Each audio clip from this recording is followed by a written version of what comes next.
asked, not answered, Halo now semua, answered. jangan lupa subscribe, Is the FBI like, getting dan involved? komen. Based on the Dan fact that share it's an ongoing di matter, there's not much I can say. yang lain agar yang lain bisa Less than 24 menikmati. hours after that comment, Terima kasih. we now know the FBI is getting involved with this story. As we come on the air, the Trump administration is again escalating its scrutiny of the now infamous video involving 6 Democratic lawmakers. The FBI now looking to schedule interviews with each of them. Senator Alyssa Slotkin writing today that, quote, the FBI's counterterrorism division appeared to open an inquiry, end quote, into her. And in a joint statement today, some of the lawmakers said the president is, quote, using the FBI as a tool to intimidate and harass members of Congress. This newest involvement by the FBI happening less than a day after the Pentagon said it was starting its own investigation into Senator Mark Kelly, even threatening to recall him to active duty to potentially face a court-martial. I'm not going to be silenced. I'm not going to be intimidated. I mean, these two guys, they inform me of this in a tweet because this is not about the law. This is about the media cycle, and it's about intimidation. All right, let's get off the sidelines and head into the arena. My panel is here. We're also joined by CNN correspondent Arlette Saenz and CNN senior White House correspondent Kristen Holmes, who is live from West Palm Beach. The president is going to be heading there later this evening for the holiday. But Arlette, let me start with you. What more are we learning here about what the FBI wants from these members of Congress? Well, Casey, the FBI is seeking interviews with these 6 Democratic lawmakers who had posted that video reminding members of the military and the intelligence community that they would not have to obey unlawful orders from the president. Now, one big question is what exactly these interviews are for. The sources have yet to detail what type of investigation might be underway from the FBI.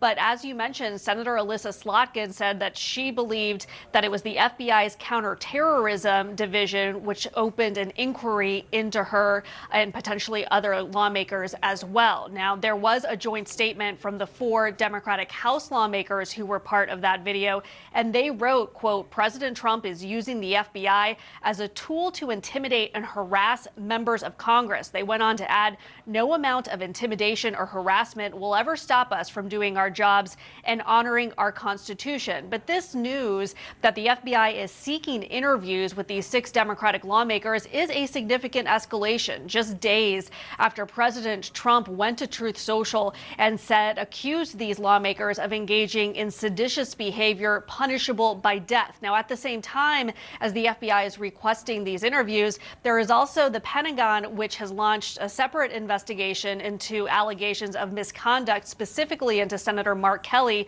who is a retired captain in the U.S. Navy. So we're still waiting to learn a bit more of what the FBI wants with these interviews, whether these lawmakers will sit with it. But what we've heard from these Democratic lawmakers is that they are really undeterred amid the president's threats, saying that they will not be intimidated from speaking out. All right, so Kristen, what are you hearing from the administration about how this is unfolding?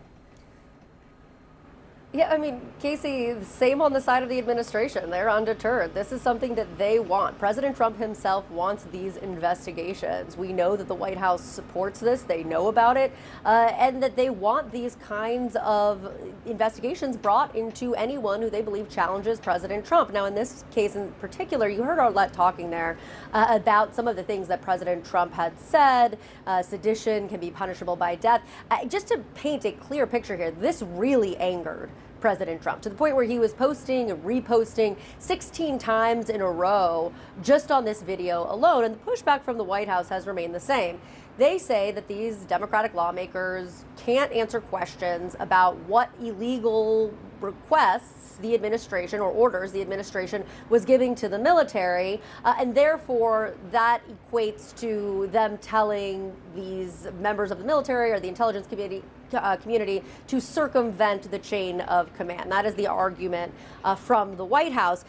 What we have heard about how this all came to be is that the FBI, who, by the way, Kash Patel was meeting with President Trump in the Oval Office today, sought out meetings with these various lawmakers by first going to U.S. Capitol Police, who then directed them to the Sergeant at Arms, who handles all things as the chief law enforcement officer of both the Senate and the House. There's both the House and Senate Sergeant of Arms.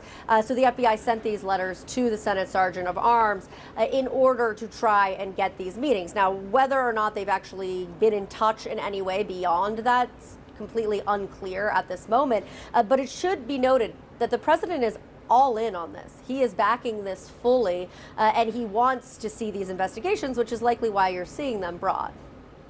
All right, Kristen Holmes, Arlette Science, thank you both very much for starting us off today. Really appreciate it. Our panel is here in the arena: CNN contributor, New York Times journalist, and podcast host Lulu Garcia-Navarro, a CNN political analyst, national political reporter for Axios, Alex Thompson, former Democratic congressman from New York, Max Rose, and CNN senior political commentator, Scott Jennings. We are also joined by CNN senior law enforcement analyst, the former deputy director at the FBI, Andrew McCabe. And sir, I'd like to start with you, Director McCabe. What here... I guess what I'm trying to understand here, what we know from these lawmakers is that these interviews have been requested. Now, that would suggest that they are at this point not compelling these members to testify. And correct me if I'm wrong, but that would take a judge, I believe, to actually sign off and say, yes, we should do this. What is your understanding of what the counterterrorism division at the FBI could possibly be investigating about a video that 6 Democratic members of Congress put together and put on the internet? Well, Casey, I can't tell you exactly what they're thinking, but I can tell you what they shouldn't be doing. And what they shouldn't be doing here is anything with respect to this whole issue. And this is not a close call by any stretch. So you cannot conduct investigative activity for anything if the factual predication or the basis of that request to initiate investigative activity is based solely on First Amendment protected activity. And that is exactly what we have here. This is like the red hot molten core of First Amendment protected activity. These are political people engaged in political speech. There is no, to my understanding of the reporting, there is no alleged conduct or behavior or efforts to actually contact people in the military and convince them to do something illegal or to take those steps themselves. None of that. This is entirely First Amendment protected activity. And Director Patel's comments today that he was going to leave it up to the career agents and analysts in the FBI to determine whether or not there was adequate predication is also wrong. And I think reveals once again that he has little understanding for how the FBI works. And agents don't, first of all, analysts don't open cases. Agents don't open cases. They request that cases be open, and that request goes to a supervisor, and the supervisor has to check first for exactly this. That's the first box you check. Is this based on First Amendment protected activity exclusively? Here it very much is. What's more, to go forward and open a case on a member of Congress, a sitting elected political leader, by definition makes it a sensitive investigative matter. And that request would have to be approved by the chief counsel of the field office. It has to go to headquarters, get approved there. DOJ has to get notified within 14 days. So at every one of those levels, someone hopefully would have the good sense to say, there is no business for the FBI here. And that's what they should be doing with this. So if these requests have gone out already to the Sergeant at Arms in the House and the Senate for these interviews, would your understanding be that all of those things have potentially either already happened or been totally circumvented for this request to go out? I think either is possible, and I'd really like to know exactly what was the argument, what's the threat, and what is the information that they have that some sort of threat might exist. What is the predication and the reason for this, and how do they possibly overcome the concern of First Amendment protected activity being the only basis for this investigation?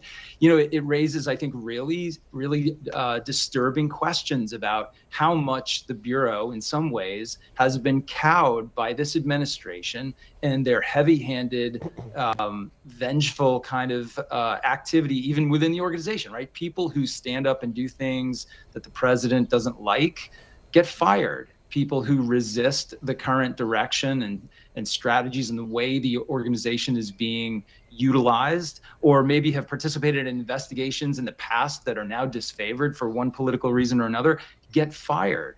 And the danger of doing that is exactly this. You cow the organization and some of its leadership into approving things and engaging in things that they know they shouldn't do, but they go along with the pressure that's been applied on them.